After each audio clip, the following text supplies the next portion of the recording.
would like to introduce a super product manager from Wooga. His name is Timo Dries, and he showed up at Casual Connect Seattle this last summer and blew everyone away. So I asked him to come back and talk to us again. And with that, I'm going to introduce Timo, and he'll tell you what he's going to talk about. Timo? Thank you, David. Is this? Yeah, it's on. Probably you saw Jens' keynote yesterday, and I know he seems to be a very nice big Papa Bear, but today I'm going to reveal the truth about the company I work for. So while some of our 300 employees work on games, I would say roughly 10%, the rest is working on a system how to remove the human brain and exchange it with a microchip. So we use our games basically to collect info and data of housewives, and this is a way how we find out where they live. We go there, we observe them, and until we know their everyday schedule. Then we wait until they sit in front of their computers and we hit the Monster World Hypno button. Then we sneak inside their houses and find them paralyzed in front of their computers. And now we use this awesome thingy here to amputate their brains and implement a microchip. And the Wooga zombie, or how we call it, Woombi, is born. And from now on, they will spend all of their money in our games. In the next step, we deliver their brains to our office in Berlin, where every employee can eat the brains to get smarter and smarter and even smarter. And just because we can, and of course because it's pretty delicious, we sometimes also rip out their hearts and serve them at our team dinners. At least that was the theory of a guy I met last year in San Francisco when he saw this. And you can find this on the Wooga webpage, on Wooga shopping bags, and a lot of other Wooga items. But what is this all about? So basically this cryptic equation describes the way we do games at Wooga, and this is something I want to tell you today in a little bit more detail. So let's start with an example. Besides working at Wooga, I also have the glorious job of being a wedding DJ. And at my last wedding, the groom came to me in the middle of the night and he said something like, and it's like, what? And after a little back and forth, I finally understood, you have to play my favorite song. And I said, what song? And then he said, Lady. And it's like, what lady? Like, can you specify it a little bit more? And he said, what kind of a DJ are you? You don't know Lady? And then he said, you know, it's a super huge hit and it goes like this. And then in the end, Lady! It's like, okay. So I was thinking about all the titles, all the songs with Lady in their title, and it's already a huge list. Considering all of the cover versions, the list got a tiny little bit longer, and of course nowadays there are also all these remixes. And these are only the songs with Lady in their title, so God knows how many songs are out there with Lady in the lyrics. Or did he say Brady, or Shady, or Tidy? We will never find out. Anyway, to sum up, this guy told me at least somehow what he wanted. I had the chance to ask him and to talk to him. I had the chance to sing him my ideas, and I had this huge list of songs with Lady in the title, and I wasn't able to satisfy this guy at all, and it was only one guy. At Wooga, we tried to find the lady for millions of people every day, and to be honest, we have no clue what our players want. Like, nobody can tell you this is going to be the next big thing just out of a magical gut feeling or something. And this is where the brain part begins. Even if you are working in the games industry for, let's say, over a decade, social games and casual games work different. You can't rely on your experience and gut feeling. If you have an idea, you have to test this idea. And if you decide to go with this idea and to produce it based on these tests, you have to go on and test and optimize your product. I was working for Monster World for quite some time, and I would say Monster World is some kind of an old lady in the social gaming world. So we launched it over 2 years ago. And in the beginning, it was not a huge success at all. But most of the companies would have just shut it down, but we were truly believing in this game. Like, it's awesome, they are monsters and they farm wicked crops and there's a robot involved and stuff like this. So we were believing in the game, and we started to test and optimize and run A/B tests and all of that kind of stuff. And all of a sudden, it became a hit, and we had like over 2 million DAUs. And my original plan now was to show you some numbers and new user funnels and all that kind of stuff. But last night I was looking at my own slides and I got a little bored, to be honest. And then I thought, these days everybody's talking about measuring everything. And those of you guys who are really into numbers would already know what I'm about to say now. And those of you guys who are not into numbers at all would have been very bored. So I decided to just skip this and that and also this. And just dig a little bit into A/B tests we were running while the game was at its peak. The first one was like dealing with magic wands. This is something my mom can't really understand, but at Wooga we make a lot of money by selling virtual magic wands. And in Monster World you have like different options to buy it in the game, and there's this one button at the bottom HUD that shows you have 45 magic wands left.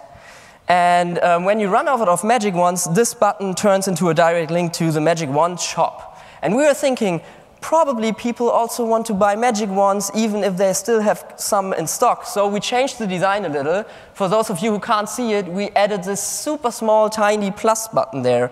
And then we were running an A/B test with both versions, and we increased the revenue by magic wands by 23%. So the message here is, never underestimate the power of a very, very tiny small button, because this button somehow financed our summer party.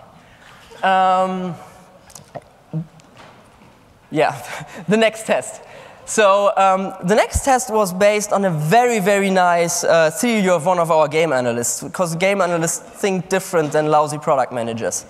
The idea was, in Facebook games you have these high score lists showing all of your friends playing the games. Playing the game you are playing.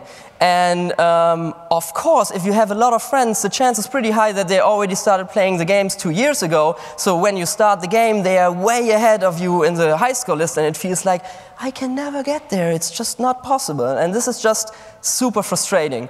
And also, if they already stopped playing the game, you visit their gardens and they look ugly and abandoned, and all the crops are withered and the plots are empty. And that's just frustrating as well. I can make it. So the idea was to hide all of the friends in the high school list that haven't played for a specific amount of time, and then we were running these two groups. So what do you think, how much did we increase the DAU by hiding the friends from the high school list? Any opinions on that? 60? That's 120. Okay, good answers. So let's take a look at the results. This is not a rainbow-colored line. It's actually 3 lines with all the 3 versions we were running. And as you can see, there was no difference at all. And this just happens. You make A/B tests based on an awesome idea, and there's just no result. Another thing we do on a regular basis at Wooga are usability tests. And before I started working at Wooga, we did usability tests like that. An agency set up an investigation room like this, and now you have to picture Mr. Bond as a kid and this old dude as a woman in her mid-20s, and then put a computer in front of Mr. Bond kid and let it play the game while the woman is asking a lot of questions about a product she probably never used. And during all of this time, we were sitting behind this magic mirror in a cozy room with fancy drinks and snacks. And afterwards, the agency gave us this awesome presentations of the results, including a slide like this. And this is basically not a drawing by my 1-year-old daughter. This shows us the eye movement of the kid while looking at a web page. I know, it's mind-blowing. But I truly believe usability tests have to be done in an agile way by people who are really working on the feature, product, or game. Just put people in front of your product, watch them, and find out where they run into problems. Go back to your desk. Like, work on your game flows, on your concepts and stuff, improve, test, iterate, until it gets better. That's the only way of like working agile and like using usability tests in a good way. And when I first started taking graphic artists and engineers with me to my usability test, they were totally blown away. They were not aware of the fact how much you can get out of just watching someone for 30 minutes using your product. And from like nowadays, my graphic artists, for example, they just run their own tests without telling me. And when they present a new interface design to me, they already tested it with their colleagues and friends and families, and that's just great. And like I already said, nowadays everyone is talking about measuring everything, but I have the feeling a lot of people forget about one tiny little detail, and this is games are like as long as like I imagine, like games are about fun, passion, and love. And there's no such thing as a fun, passion, love KPI. It's just not measurable. And a wise guy at last year's Casual Connect Seattle said a very nice thing. He said, love is the ultimate metric. So let's take a look at the power of love. One thing I realized already when I was sitting in front of my Super Nintendo Entertainment System in the early 90s was people want to be rewarded. And when I say rewarded, it's not enough to just shower our players with like coins and XP and money, because we have a very special audience these days. And in our case, like most of the people playing our games are females. And if you really want to know who's playing your games, in our case it's pretty easy. We just take a look at our fan pages. And in our case it's cat ladies and indie MacBook girls and moms and nerds and Hello Kitty fans and lonely housewives and of course even more cat ladies. And these women, they have a different gaming behavior. They don't camp in front of the mall to buy the latest AAA title and then take a week off to beat the game. They play when they have some spare time, like, oh my god, look, the boss is busy hanging out with Katy Perry, so let's have some fun and play a game. So they log in into Facebook to, let's say, harvest some crops in Monster World. And at this specific moment, we don't only have to compete with like King.com and EA and Zynga and all the other great companies out there. We have to compete with all of their friends posting this crazy, weird and funny stuff to their wall. Like, oh my god, look what Sönke just posted. It's a baby monkey riding on a pig. Oh, it's so cute. And there's also a video. And let's watch the video. Oh my god, they put a song on it. This song is awesome. Oh, the boss comes back. Why did I log in again? Never mind. Baby monkey, riding with, but yeah, the song is pretty catchy. And this is why it's not enough to just give them like XP and all of that stuff, because they want to be surprised, they want to love, they want to shout out loud, oh, so cute, otherwise they will just forget about your game. And don't get me wrong here, it's not enough to just add super cute big-eyed baby monsters to your game. And I know it seems kind of obvious, but like just adding cats to your game will not solve like your problems. Like, as we all know, the games are not called Candy Cat Saga or Bubble Cat Saga or Catville. It just doesn't work. Like Don Draper used to say, if it would be that easy, monkeys could do our job. And like I already said, it's about the little details. There are like people out there who played Monster World for over 2 years every day, and they know every little thing about the game. Sometimes I have the feeling they know more about the game as I do. And we just have to make sure that they are not going to be bored, because actually these are the people who are spending their money in our game. Let me give you one example on this. This is Robert the Robot. He comes by at your garden and offers you a deal and then waits for some time that you can fulfill it, and then he leaves. And we thought, wow, we're some kind of geniuses. So we have monsters and a garden and stuff like this, and now we add a robot, and everybody knows people love robots. It's awesome. And then we did the first usability tests on Robot, and we were extremely surprised because actually people hated him. They said stuff like, he puts me under a lot of pressure, it feels like he wants to protect protection money, he always wants all that kind of stuff, probably he's a mafia robot or something. And like we were extremely frustrated, and like we're thinking about how to like change the mechanic to make it work. And in the meantime, one of my graphic artists had some spare time, and I asked him if he can come up with some funny idle animations for Robert. And that day, Robert discovered his love for rope skipping. And he, like, while he was rating, he just started like rope skipping sometime. And later on, we also added Robert playing the PlayStation Portable and Robert playing ping pong with his new girlfriend, Roberta. And without changing the mechanic at all of a sudden people seemed to fall in love with this guy, and they started using the mechanic, and we received like fan letters like this of a kid like drawing Robert as his big hero. And at this moment we decided every time we have some spare time we just try to add these funny little jokes and stuff to the game just to keep the players entertained. And this is something that is also really, really important for the team spirit, because to be honest, after working on such a game for 2 years, there are always these moments where you really, really hate your game. And this is something like CEOs and studio heads and team leads don't want to talk about, but honestly, this is extremely important, because you have to make sure that you fell in love with your game again and again and again, and you always have to make sure that also your colleagues fall in love with your game again and again and again. Otherwise, you just can't do a good job.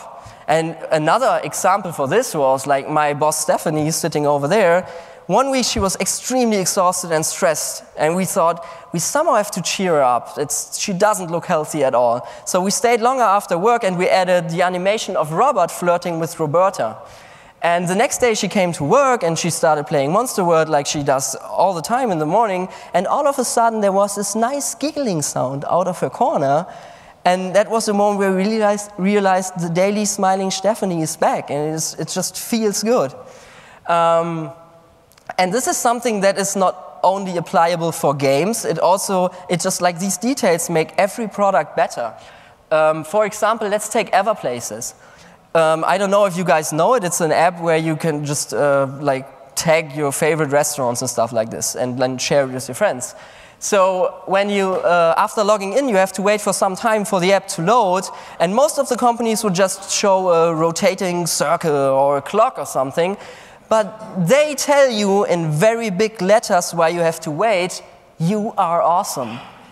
And this is it just gives you a nice feeling, like it makes you smile. And most important, this is something you tell your friends about. Like, have you checked out Everplaces? They just tell you why you wait, you're awesome. Like, these are, like, people talk about these things, and this is something you can't buy with anything.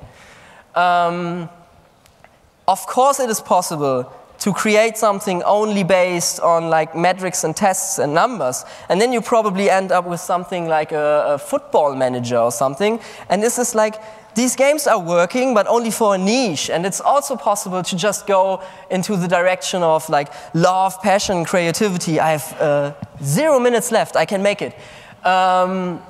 And then you end up with a game like Sissy's Magical Ponycorn Adventure, and this is one of the most awesome games ever done.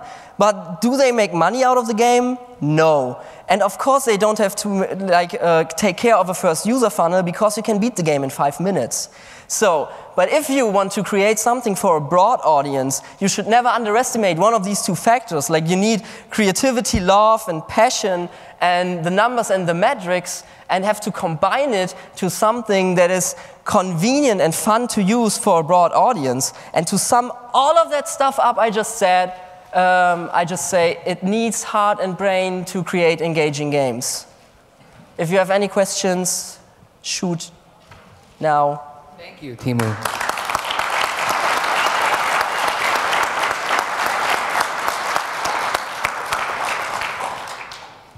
Wow, we have a full room. Questions for Timo? Not one? Yes. I really suck in answering Sorry? questions. Say that again. It means a good presentation. No questions, you covered the grounds.